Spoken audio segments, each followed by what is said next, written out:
Every single Primarch, all 20 of them, was supposed to grow up on Terra, not scattered across the galaxy, not raised by strangers. Terra, together. Can you imagine? And the thing most 40K videos get wrong is who scattered them. It wasn't the Chaos Gods, it was their mother. Her name was Erda. She was a Perpetual, and in Warhammer lore, that word carries specific weight that most discussions of the Primarchs skip past entirely. Perpetuals don't die in any permanent sense. Kill one and they return.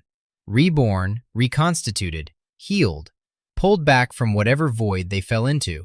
The biology or metaphysics that makes it work isn't fully explained even within the setting, but the practical consequence is immortality that persists through death rather than despite it.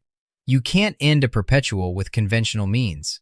Ollanius Pius, the soldier famous for standing between Horus and the Emperor at the Siege of Terra's climax, was a confirmed Perpetual. John Grammaticus, the morally elastic intelligence operative who threads through the entire Horus Heresy novel series, making questionable decisions with good intentions, was a Perpetual.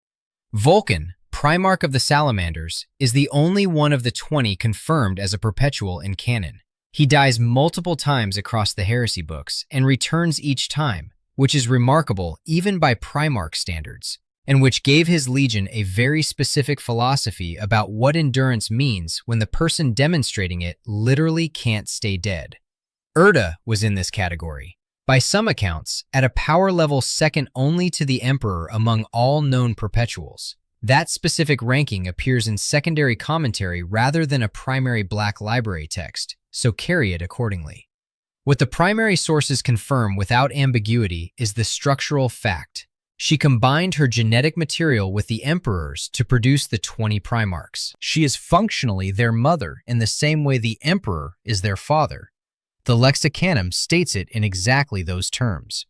She also worked with the Emperor on the first generation of prototype Space Marines before the Crusade began, which means her contribution to the Imperium's military architecture runs deeper than just the Primarchs. She was described by those who knew her well as incredibly wise and intelligent, with powers few possessed. Malcador disliked her. John Grammaticus liked her. Ollanius Pius, who knew both her and the Emperor, and occupies a character reference position for each, noted that she was often right and equally as stubborn as the Emperor. That's a specific combination, someone who is usually correct, who knows it, and who won't move. The Emperor had a similar profile. Their collaboration was apparently productive, and their disagreement was apparently inevitable. She didn't donate her genetics as a passive favor. The Emperor persuaded her. He laid out his vision for what humanity needed, the Great Crusade, the reunification of a species scattered across a galaxy that had spent the better part of 10,000 years tearing itself apart during the Age of Strife, warp storms cutting off human worlds, alien races moving into the gaps, isolated human civilizations developing in directions that made them unrecognizable to each other. He was, by every account across the millennia, the most far-sighted and knowledgeable being alive. The argument he made was comprehensive. Erda listened to all of it. She understood the stakes. She believed, at the point of agreement, that what he was proposing was worth the cost. Together, they built 20 children in secret gene laboratories beneath the Himalayan mountain range on Terra, around 792.m30, each one engineered with specific traits designed to fill distinct roles. Magnus built for psychic mastery, Guilliman for administration and strategy, Angron for war, Vulkan for endurance. Not improvised, designed. The Emperor had a template for each before any of them existed. The gene work was sophisticated enough that these weren't simply powerful humans. They were engineered to be the apex of what human genetics could produce, then further modified beyond that ceiling. The plan, as the available evidence supports, was to raise them on Terra. They were in gene labs on Terra, beneath the mountain range the Emperor called home. The scattering is consistently described in the lore as a massive disruption to the Emperor's plans, which implies plans that existed, which implies an intended path that the warp vortex cut short. The most coherent reading of the evidence is that 20 Primarchs were supposed to stay on Terra, grow up on Terra, be prepared for the Crusade under the Emperor's direct attention, and then execute it together as a unified command structure that actually knew each other. Childhood shared on the same world, in the same halls, under the same father. 20 demigod brothers who were actually brothers. The warp had other ideas, or Erda did. The mechanics of the scattering are contested in the text, and genuinely so rather than through authorial carelessness. Multiple accounts suggest the Chaos Gods had involvement in the warp vortex. They had clear motive, since 20 isolated children on 20 hostile worlds represented far more exploitable opportunities than 20 supervised children under the Emperor's direct attention. But the canon also has Erda herself stating directly that she undid the Emperor's works and scattered the Primarchs. She claims the act.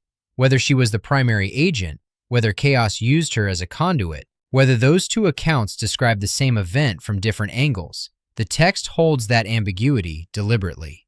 What drove her toward it's clearer. The Emperor's vision for the Primarchs centered on one purpose, the ultimate soldier, a forcing function for humanity's evolution, instruments built to execute the crusade.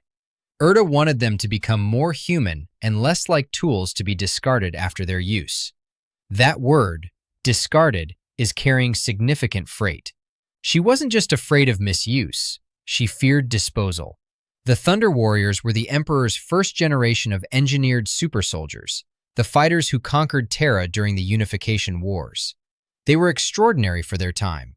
When the Emperor had developed the Space Marines and the Thunder Warriors no longer represented the apex of what he could field, they were eliminated. Quietly, efficiently, upgraded past and ended. Erda had been present for that precedent. She'd watched the Emperor work long enough to understand his pattern. Build the best instrument available, use it, build a better one, end the previous version cleanly. She looked at 20 children with her genetics in them and saw the Thunder Warriors' successors, more sophisticated, more powerful, better instruments, with the same shelf life. She scattered them before they could be fully formed into what the Emperor intended. The Emperor was annoyed. He chose not to punish her. He moved on, launched the Great Crusade without his 20 generals in position, and spent almost the entire first century of the Crusade rediscovering them one by one, each one already grown, already shaped by a world that hadn't been designed for them, already themselves in ways the Emperor hadn't built and couldn't easily redirect. The man who planned everything failed to plan for his co-creator, deciding the plan was wrong. Before getting into what that specifically cost, here are all 20, fast. Because the individual homeworld histories aren't the story. What each homeworld did to someone who was supposed to be raised by the Emperor is the story. The line landed on Caliban, a death world of ancient forests saturated with chaos, corruption, and enormous monsters called the Great Beasts. He survived alone in those forests for years before being absorbed into a knightly order. He grew up constitutionally secretive, holding everything close, trusting no one quickly. He came back to the Emperor as a man who saw concealment as the natural state of important information. The Dark Angel's central secret, the one that still defines them in the 41st millennium, exists because a man who grew up alone in a lethal forest decided some things didn't need to be shared. On Terra, the Emperor is present and alive. The lion probably remains difficult, but the 10,000-year silence the Dark Angels carry takes a different shape when its origin doesn't include years alone in a corrupted forest with no one to talk to. Legions 2 and 11. Their Primarchs' names and histories are gone, not lost to time or clerical error, but deliberately removed from imperial records by the Emperor himself. The reasoning isn't stated in accessible canon. 2 of the 20 simply don't exist in the official history, erased by the same man who built them. On Terra, whatever triggered that erasure either doesn't happen the same way or doesn't happen at all. You might keep all 20, you might not. The Emperor didn't explain this one either, which is itself part of the pattern. Fulgrim landed on Chemos, a world whose natural resources were essentially depleted, its population surviving on pure industrial grinding, with nothing left over for art or culture or beauty. Fulgrim built aesthetics where none existed, because the absence of them was intolerable to him specifically, a being designed for extraordinary sensory sensitivity who arrived in an environment with nothing to stimulate it. He became obsessive about perfection because perfection was the single thing his world never offered. He arrived at the Emperor with a hunger that no amount of refinement fully addressed. On Terra, surrounded by 10,000 years of accumulated human artistic tradition, Fulgrim has every aesthetic experience available from birth. Some hungers grow wider when fed, but Slaanesh's entry point into the Emperor's children is considerably narrower without a lifetime of deprivation to leverage. Perturabo arrived on Olympia as a prodigy who absorbed technical knowledge at a rate that alarmed the scholarly establishment around him. The Emperor pointed him at siege after siege for decades, building the works that broke enemy walls, laying infrastructure for victories other legions received credit for, constructing the scaffolding of the crusade while others held the parades. The resentment of perpetual instrumentalization ran deeper than any reasonable man could have managed, and Perturabo wasn't always reasonable. On Terra, the Emperor has a plan for him from birth, one designed around what Perturabo is actually for, rather than what's politically convenient. The specific wound of systematic misuse, of being the right tool in the wrong acknowledgement structure for an entire crusade, never forms the same way.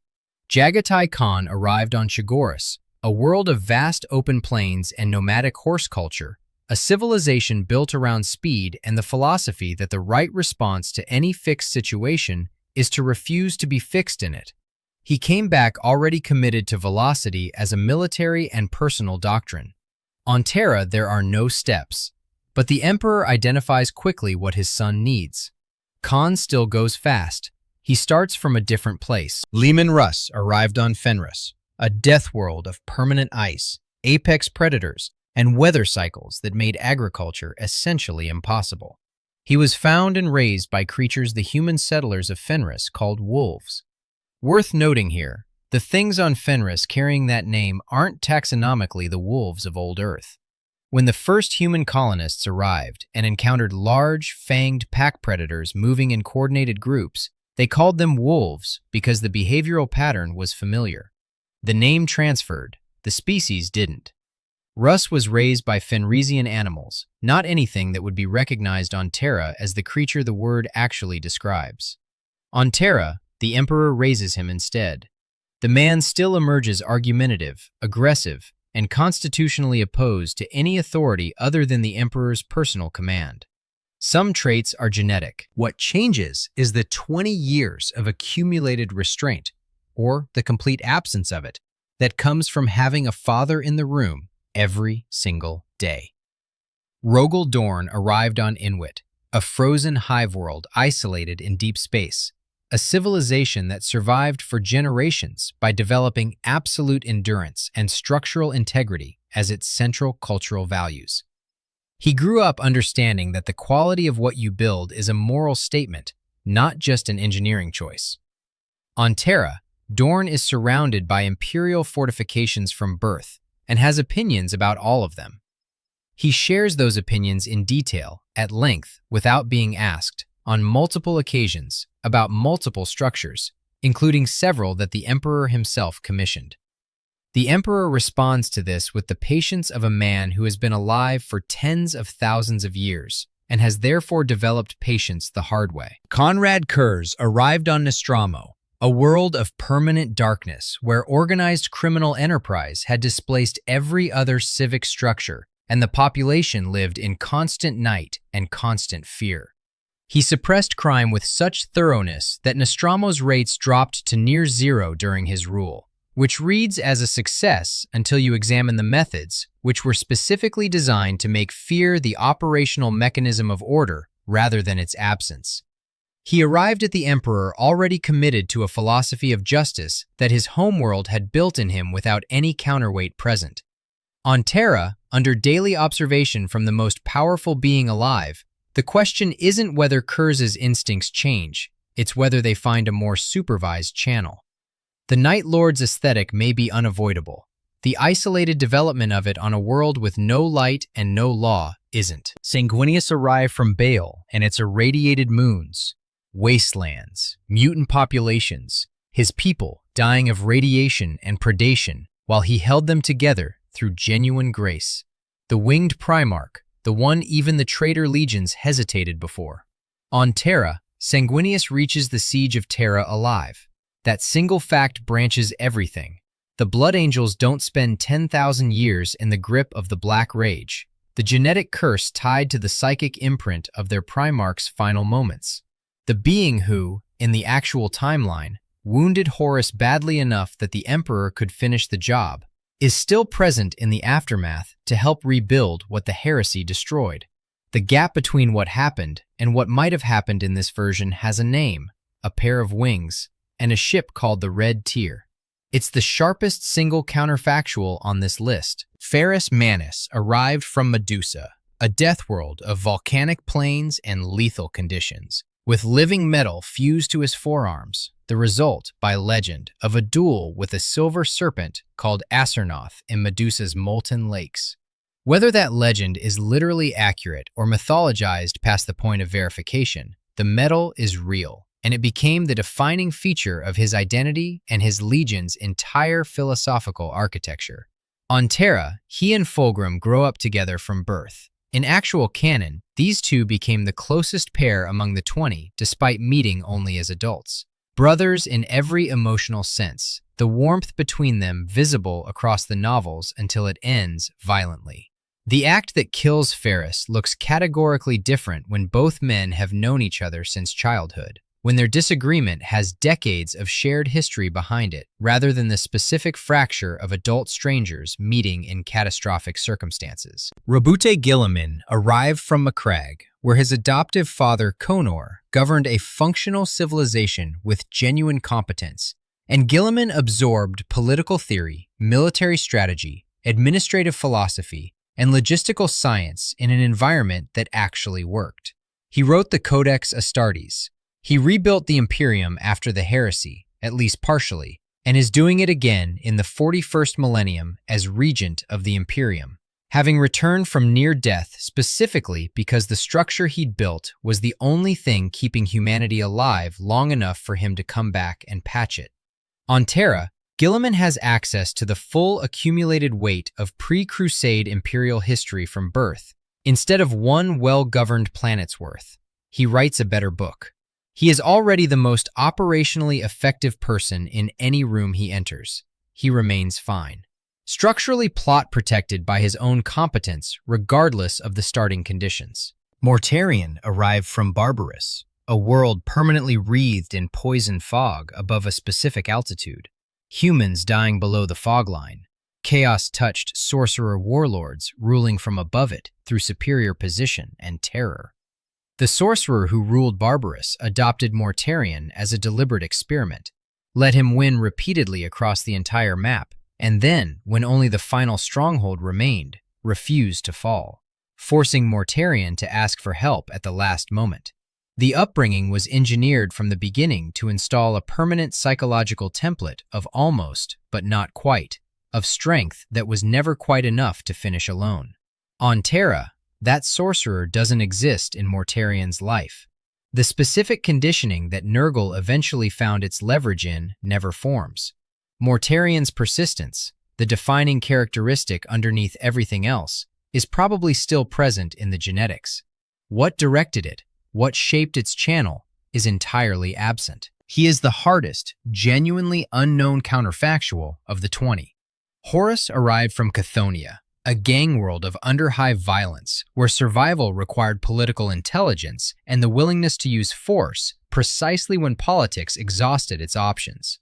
He was found first of all the Primarchs, made War Master, the most beloved, the most trusted, the one the other Primarchs deferred to without it feeling like submission.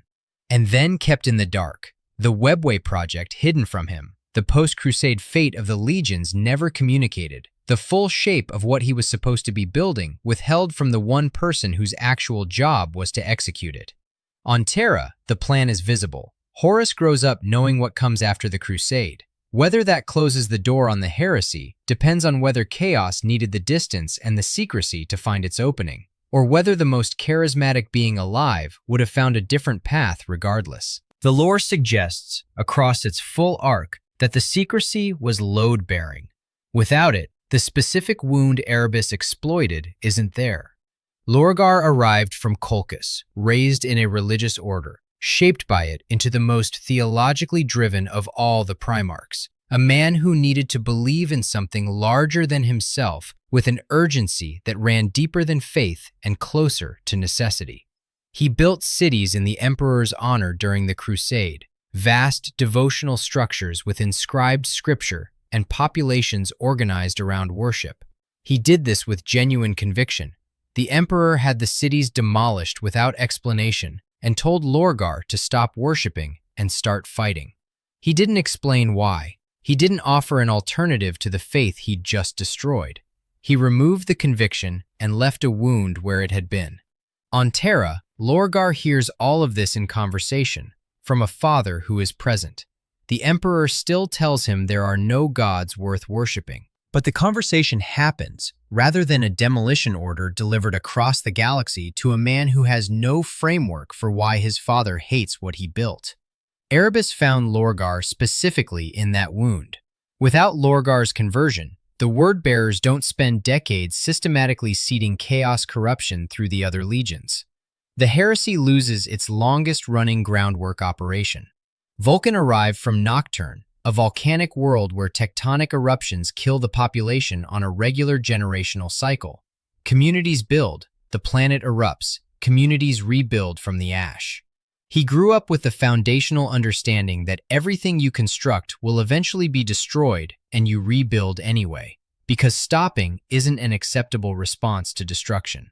He is the only Primarch confirmed as a Perpetual. He dies and returns multiple times across the heresy novels.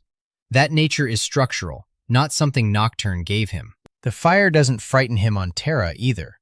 What Terra gives him is 19 brothers who are actually present, which is more than Nocturne ever managed. Alpharius and Omegon arrived from wherever the Alpha Legion's homeworld actually is, which may itself be information the Alpha Legion manages carefully. The Alpha Legion's Primarch is singular in designation, dual in body, a fact the Imperium spent considerable time not knowing. Their entire legion is built on concealment, information asymmetry, and the operational doctrine of making every data point unreliable as a foundational military philosophy. On Terra, both twins are in the same palace as the most observant being alive. Either the Emperor figures out there are two of them, or he doesn't. Given that this is the Alpha Legion, the possibility that they know which one happened and have chosen not to clarify is entirely plausible. Current status: classified. Corvus Corax arrived from Deliverance, a moon used as a penal colony where his people were held as industrial slaves. He led the slave revolution before the Emperor arrived. The philosophy of liberation seems structural rather than circumstantial. On Terra, Corax probably still ends up refusing some unjust structure, leading something against some form of control that shouldn't exist. He doesn't start from chains. He probably still ends up breaking something that needs breaking. That's 19, now Magnus. Magnus the Red landed on Prospero, and Prospero gave him exactly one thing the Emperor's Terra couldn't have offered: an audience of scholars willing to learn alongside him. A civilization of psychers and intellectuals who had organized themselves around the pursuit of knowledge and found in Magnus the apex of what they aspired to become. What Prospero couldn't give him was anyone capable of actually teaching him. His psychic gifts were vast enough from birth that the warp bent around him, whether he asked it to or not, shifting and responding to his presence before he fully understood what he was doing, producing effects he hadn't intended and couldn't always explain. He taught himself because nobody present had the authority or the power to correct what he was building. He developed his framework for working with the warp over centuries of self-directed practice, constructing a system that was coherent and powerful and had never been reviewed by anyone capable of identifying where it was generating consequences he hadn't planned. The Thousand Sons were an entire legion of sorcerers, centered on psychic practice as the primary military discipline, operating under a system of sorcery that Magnus had developed without external input. It worked brilliantly. It also generated problems: the flesh change, a species-wide mutation crisis within the Legion, because the specific approach to warp magic he had self-constructed had costs he hadn't anticipated when he built it. He was, before the heresy, completely loyal to the Emperor.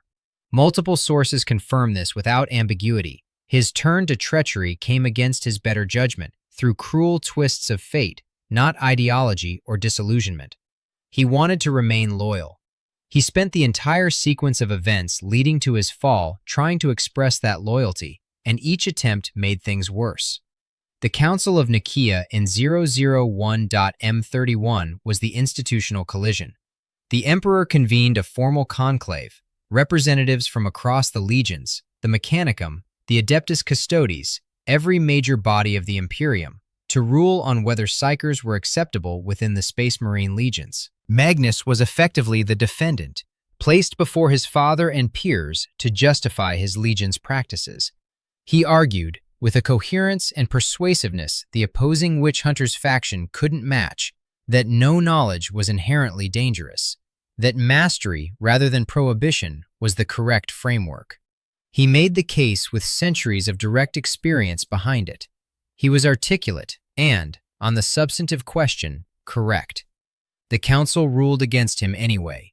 Combat psychers were banned across all legions, with limited exceptions. Magnus returned to Prospero bitterly disappointed and privately furious. He resumed his sorcery because his argument had been correct, and both he and the Emperor understood it had been correct, and the ruling felt like a political concession to other factions, rather than a genuine conclusion about the nature of psychic power. Then came Horus.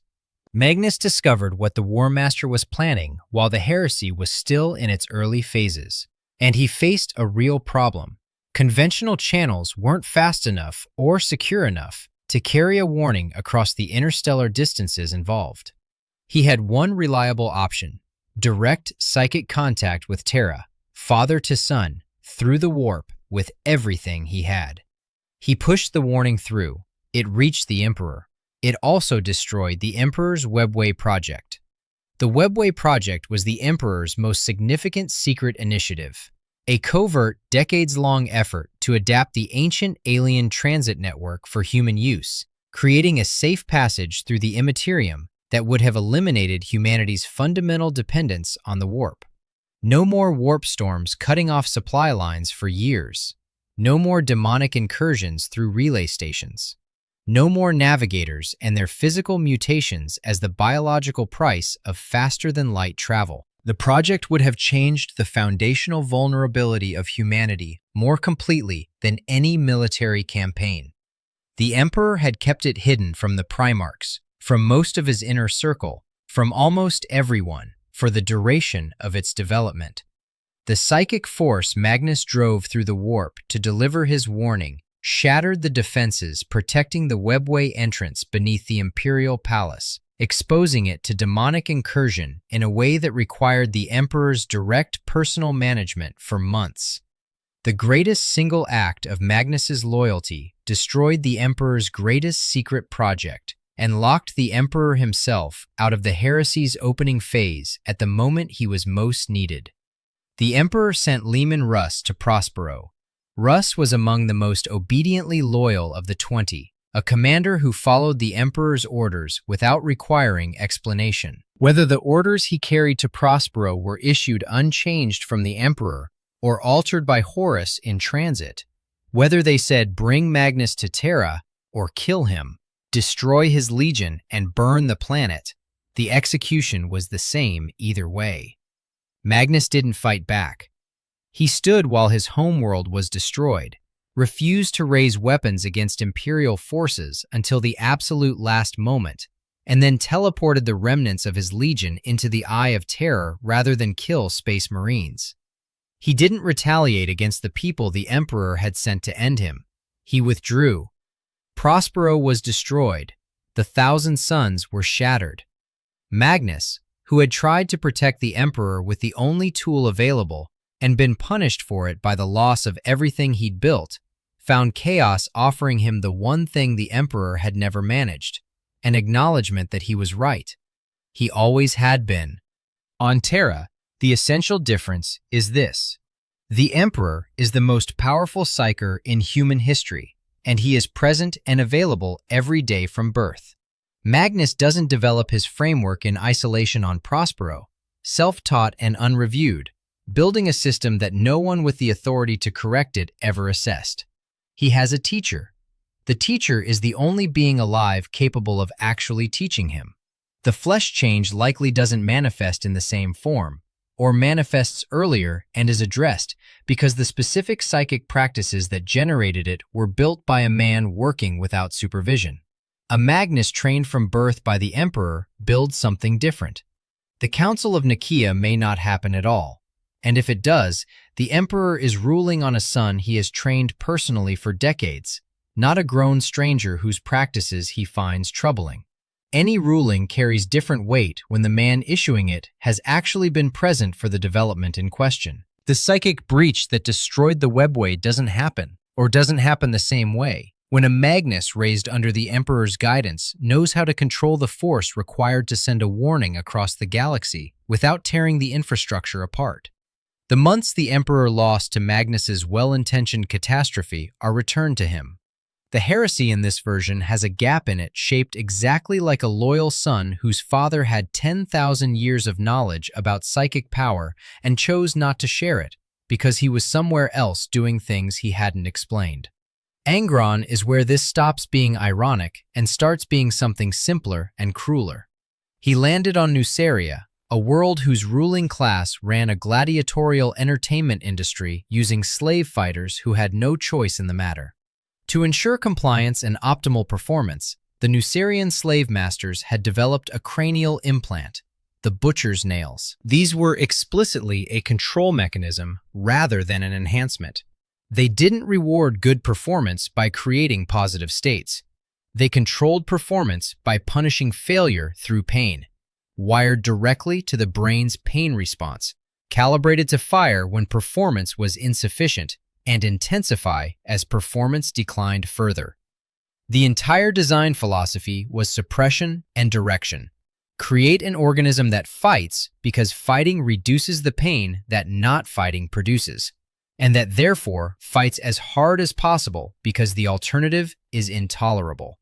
The Nucerian slave masters used them on their gladiators. When a Primarch child arrived on their world, they used them on the Primarch too. Angron didn't choose the nails. He arrived as a child, was found before anyone understood what he was, and had his brain surgically modified. He grew up fighting. He built relationships among the other gladiatorial slaves, people who became his only family because they were the only family available, the only source of warmth in an environment designed to produce nothing except violence and pain. He was strong enough and driven enough that he eventually led a slave rebellion, and the rebellion cleared warlord after power block after stronghold across the entire map of Nuceria until one last position remained. His slave companions, the people he'd fought beside, the only emotional architecture his life had ever built, stood beside him at the Deshalika Ridge, the final battle, the last threshold. The Emperor of Mankind arrived at this moment. He recognized his son immediately. He assessed the tactical situation. Angron's slave companions surrounded, outnumbered, at the wall of the last stronghold. He had the power to change the outcome of the engagement entirely. He chose to teleport Angron off the ridge against his will, mid-battle, without warning, without asking. He left the slave rebels, the people who were the entirety of Angron's emotional world, on the ridge. They died without him. When Angron confronted the Emperor and demanded to know why he hadn't brought them too, why he had removed the one person the rebels needed at the moment of final contact and left the rest to die, the Emperor's response was that he had better things to do. He then handed Angron a legion of space marines the Primarch had never met, pointed him at the ongoing crusade, and expected compliance. By the time the Emperor found him, The butcher's nails had been in long enough to become neurological infrastructure. They hadn't simply altered Angron's brain chemistry. They had replaced portions of his brain entirely, integrating into cognitive architecture in a way that made extraction fatal rather than healing. Removing the nails wouldn't free Angron. It would kill him. The implant and his neurology had become structurally the same thing, load-bearing in a way that made the distinction between device and organ collapse. What the nails suppressed was everything that wasn't war, the capacity to experience satisfaction, connection, rest, the ordinary human experiences that exist outside combat. The aggression and pain responses the nails generated didn't give Angron a personality, they replaced one. The community consensus across multiple sources says it plainly. Without the butcher's nails, Angron would likely have been among the most loyal of the 20. One reading of his character, underneath the destruction the nails built on top of it, is a man who valued brotherhood above almost everything else, who stood beside his companions on a ridge to die with them, because leaving wasn't something he was capable of choosing. The Emperor chose it for him, and then gave him a legion instead of a conversation. On Terra, the Nucerian slave masters don't exist in Angron's life. He never lands on Nuceria. He is never captured, never implanted, never brought into an entertainment industry that runs on the pain of its performers. The butcher's nails were implanted because a child with no protection arrived on a world whose ruling class had the technology and the motivation to use it. On Terra, the child has the most powerful being alive standing between him and everyone who would use him. The nails never get installed. The man who emerges from that upbringing has the genetics of the most physically formidable Primarch ever created, and no mechanism driving him toward Khorne installed at the base of his skull. The fall of the World Eaters to the Blood God has a clear mechanical pathway. The butcher's nails escalate aggression without upper limit. They mirror the logic of Khorne's domain in their very design, and a legion already wired toward perpetual escalating combat required very little additional push. Take the nails out of the equation at source, not by removal, which isn't possible, but by prevention, which is, and the pathway from Angron to Khorne's most beloved servant looks completely different. The Emperor knew Angron had the nails when he found him on Nuceria. He chose to teleport him away rather than help him, chose to give him a legion rather than address the surgical hardware that was actively destroying him, chose the military asset over the man. The same pattern that made Erda scatter the Primarchs in the first place, the Emperor's instinct to see instruments rather than people, cost him his most powerful son and 8 full legions worth of military capacity over the course of the next century. All 20 of them, on Terra, together. The Emperor as sole teacher, Malcador as supplementary presence, Erda potentially still involved if the scattering never happens. 20 children growing up in the same halls, training together, arguing with each other, developing the specific bonds that come from shared space and shared time, rather than encountering each other as adults, with fully formed personalities and decades of alien homeworld baked into every instinct. The heresy requires isolation. It requires Primarchs who have grown up separated from each other and from the Emperor, who have developed loyalties and philosophies in environments the Emperor didn't design, who carry wounds from their homeworlds that chaos can find and press. It requires Horus not knowing what comes after the Crusade, Lorgar having nowhere to direct his faith, Magnus developing his sorcery without supervision, Angron having the nails, Kurz having no counterweight during his formative years on a world of permanent darkness. Every entry point Chaos used required a Primarch who had grown up alone. The heresy as it actually happened isn't, primarily, a story about the power of Chaos.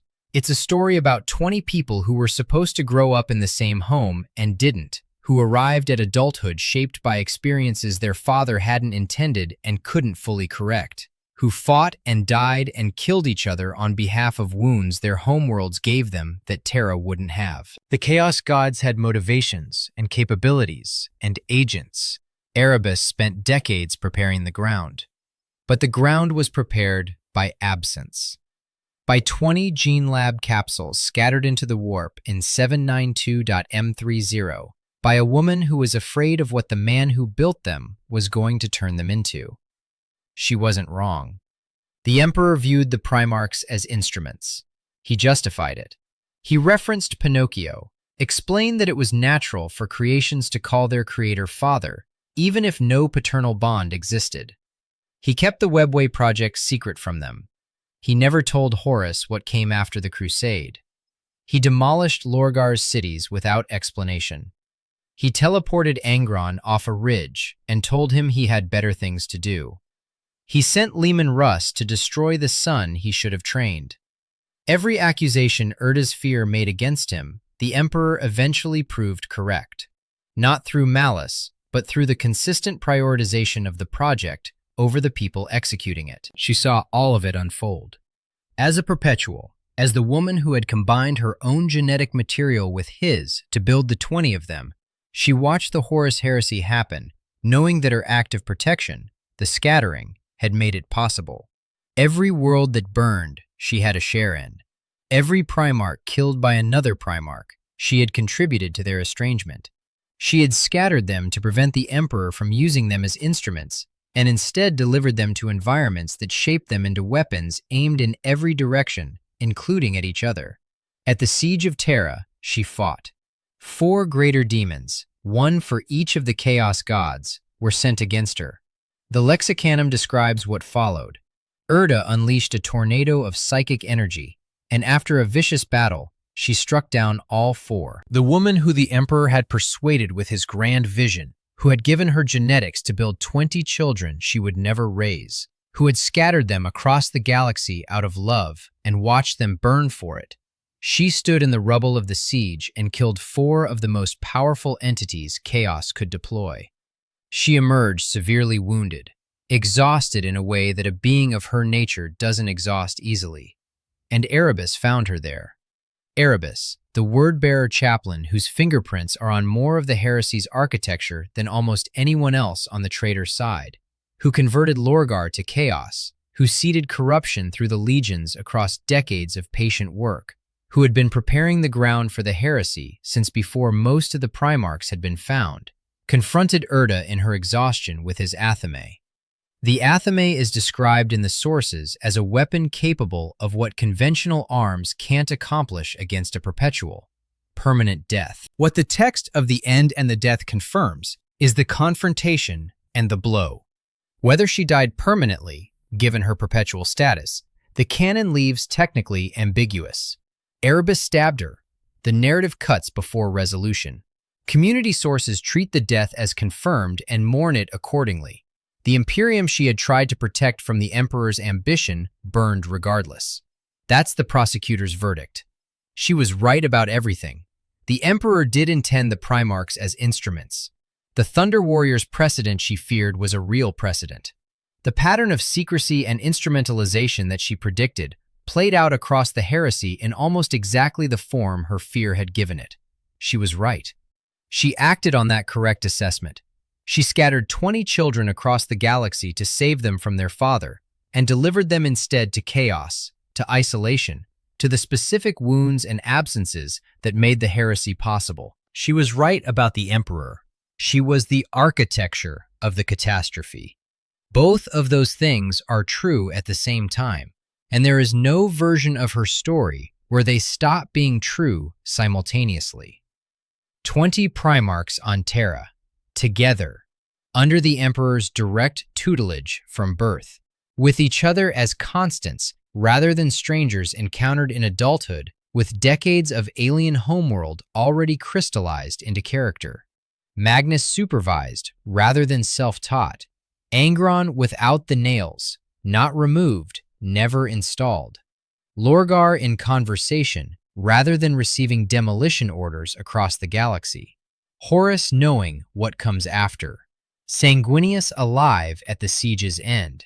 The Imperium of Man in this version has a different shape, not a golden one necessarily. The Emperor's hubris is structural, and 20 Terra-raised Primarchs don't eliminate the man who made the Thunder Warriors disposable. But the heresy as it happened required the scattering, required the isolation, required 20 people raised by strangers on worlds that weren't designed for them, brought back to a father who saw them as instruments and never quite stopped. Erda scattered them to prevent that. She prevented nothing. She provided the mechanism. Can you imagine? Subscribe if you want more stories like this one.